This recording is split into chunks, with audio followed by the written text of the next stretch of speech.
ನಮ್ಮ ದೇವರು ಕರ್ತನಾದ ಯೇಸು ಕ್ರಿಸ್ತನ ನಾಮದಲ್ಲಿ ಅನುದಿನದ ಆಹಾರ ಪ್ರಿಯರಿಗೆ ಪ್ರೀತಿಯ ಶುಭಾಶಯಗಳು. 2025 ಜನವರಿ ತಿಂಗಳ 30ನೇ ತಾರೀಕಿನ ಗುರುವಾರದ ದೇವರ ವಾಕ್ಯವು, ದೇವರ ಚಿತ್ತದಲ್ಲಿ ನೆಲೆಗೊಳ್ಳಿರಿ. ಲೋಕವು ಅದರ ಆಶೆಯು ಗತಿಸಿ ಹೋಗುತ್ತವೆ, ಆದರೆ ದೇವರ ಚಿತ್ತವನ್ನು ನೆರವೇರಿಸುವವನು ಶಾಶ್ವತವಾಗಿ ಇರುವನು. 1 ಯೋಹಾನ 2:17. ಸತ್ಯವೇದವು ಶಾಶ್ವತವಾದ ಆಶೀರ್ವಾದಗಳ ಬಗ್ಗೆ ಹೇಳುತ್ತದೆ. ಸಹೋದರರು ಒಗ್ಗಟ್ಟಿನಿಂದ ಒಟ್ಟಿಗೆ ವಾಸಿಸುವಾಗ ಕರ್ತನು ಆಶೀರ್ವಾದವನ್ನು, ಶಾಶ್ವತವಾದ ಜೀವನವನ್ನು ಆಜ್ಞಾಪಿಸುತ್ತಾನೆ. ಕೀರ್ತನೆಗಳು 133, 1 ಮತ್ತು 3. ನಾವು ಕರ್ತನಾದ ಯೇಸುವನ್ನು ನಮ್ಮ ಕುರುಬನನ್ನಾಗಿ ಹೊಂದಿರುವಾಗ ನಾವು ಕರ್ತನ ಮನೆಯಲ್ಲಿ ಶಾಶ್ವತವಾಗಿ ವಾಸಿಸುತ್ತೇವೆ. ಕರ್ತನು ಶಾಶ್ವತ ಜೀವನವನ್ನು ವಾಗ್ದಾನ ಮಾಡಿದ್ದಾನೆ. ಯೋಹಾನ 17:3. ದಿನದ ಪ್ರಮುಖ ವಚನವನ್ನು ಪರಿಗಣಿಸಿ. ನಾವು ದೇವರ ಚಿತ್ತವನ್ನು ಮಾಡಬೇಕು, ಆಗ ಮಾತ್ರ ನಾವು ಶಾಶ್ವತವಾಗಿ ಉಳಿಯುತ್ತೇವೆ. ಕರ್ತನಾದ ಯೇಸು ಭೂಮಿಗೆ ಇಳಿದು ಬಂದ ಉದ್ದೇಶವೇ ದೇವರ ಚಿತ್ತವನ್ನು ಹೇಗೆ ಮಾಡಬೇಕೆಂದು ನಮಗೆ ಕಲಿಸುವುದಾಗಿತ್ತು. ಭೂಮಿಗೆ ಬರುವ ಮೊದಲು ಕರ್ತನಾದ ಯೇಸು ಶಾಶ್ವತವಾಗಿ ತಂದೆಯ ಕಡೆಗೆ ನೋಡಿ, ಈಗೋ ನಾನು ಬಂದಿದ್ದೇನೆ ನಿನ್ನ ಚಿತ್ತವನ್ನು ಮಾಡಲು, ಹೋ ದೇವರೇ ಎಂದು ಕೇಳಿದನು. ಇಬ್ರಿಯರಿಗೆ 10:7.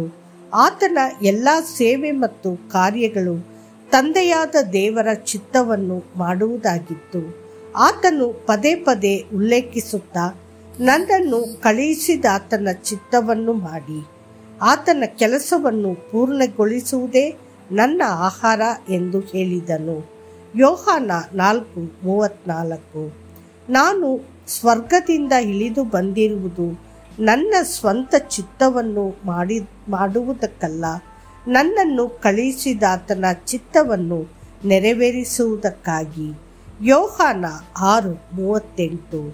ಆತನು ಇತರರಂತೆ ತನ್ನ ಸ್ವಂತ ಚಿತ್ತವನ್ನು ಹೊಂದಿದ್ದನು, ಆದರೆ ಆತನು ತನ್ನ ಮನಸ್ಸು ಮತ್ತು ಶರೀರವು ಬಯಸಿದ್ದನ್ನು ಮಾಡಲಿಲ್ಲ, ಆದರೆ ತನ್ನ ಚಿತ್ತವನ್ನು ಸಂಪೂರ್ಣವಾಗಿ ತಂದೆಯ ಚಿತ್ತಕ್ಕೆ ಒಪ್ಪಿಸಿದನು.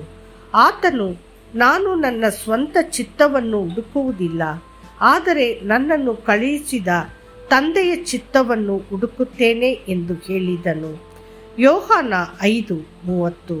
ಶಿಲುಬೆಯ ಬುಡಕ್ಕೆ ಹೋಗುವ ಸಮಯ ಬಂದಾಗಲೂ ಅವನು ತನ್ನನ್ನು ತಾನೇ ಒಪ್ಪಿಸಿಕೊಂಡು, ತಂದೆಯೇ, ಸಾಧ್ಯವಾದರೆ ಈ ಪಾತ್ರೆಯು ನನ್ನನ್ನು ಬಿಟ್ಟು ಹೋಗಲಿ, ಆದರೂ ನನ್ನ ಚಿತ್ತದಂತೆಯೇ ಅಲ್ಲ, ನಿನ್ನ ಚಿತ್ತದಂತೆಯೇ ಆಗಲಿ ಎಂದು ಹೇಳಿದನು. ಮತ್ತಾಯ 26:39, ಲೂಕ 22:42. ಕರ್ತನಾದ ಯೇಸು ತಂದೆಯ ಚಿತ್ತವನ್ನು ಮಾಡಿದನು ಮತ್ತು ತಂದೆಯ ಚಿತ್ತವನ್ನು ಮಾಡಲು ನಮಗೆ ಕಲಿಸಿದನು. ತನ್ನ ಶಿಷ್ಯರಿಗೆ ಪ್ರಾರ್ಥಿಸುವುದು ಹೇಗೆಂದು ಕಲಿಸಿದಾಗ ಅವನು, ನಿನ್ನ ಚಿತ್ತವು ಸ್ವರ್ಗದಲ್ಲಿ ನೆರವೇರುವಂತೆ ಭೂಮಿಯು ಅಲ್ಲಿಯೂ ನೆರವೇರಲಿ ಎಂದು ಹೇಳಿದನು. ಹೌದು, ದೇವರ ಚಿತ್ತವು ಭೂಮಿಯ ಮೇಲೆ ನೆರವೇರಬೇಕು.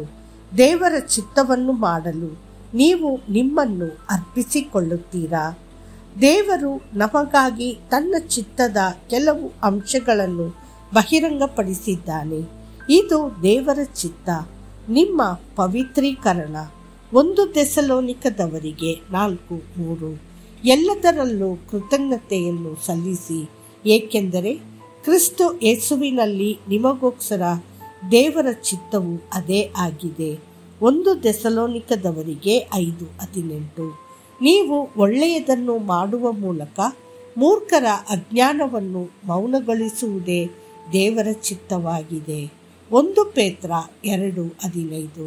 ದೇವರ ಮಕ್ಕಳೇ, ದೇವರ ವಾಕ್ಯವನ್ನು ಓದಿ ಧ್ಯಾನಿಸಿರಿ ಮತ್ತು ಅವುಗಳ ಪ್ರಕಾರ ನಡೆಯಿರಿ, ಮತ್ತು ಕರ್ತನು ನಿಮ್ಮನ್ನು ತನ್ನ ಚಿತ್ತದ ಕೇಂದ್ರದಲ್ಲಿ ಇರಿಸಿಕೊಳ್ಳುವನು ಮತ್ತು ರಕ್ಷಿಸುವನು.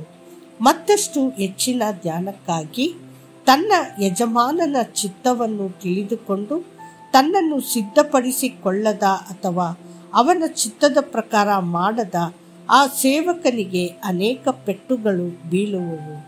ಲೂಕ 12:47. ಕರ್ತನು ನಿಮ್ಮನ್ನು ಆಶೀರ್ವದಿಸಲಿ.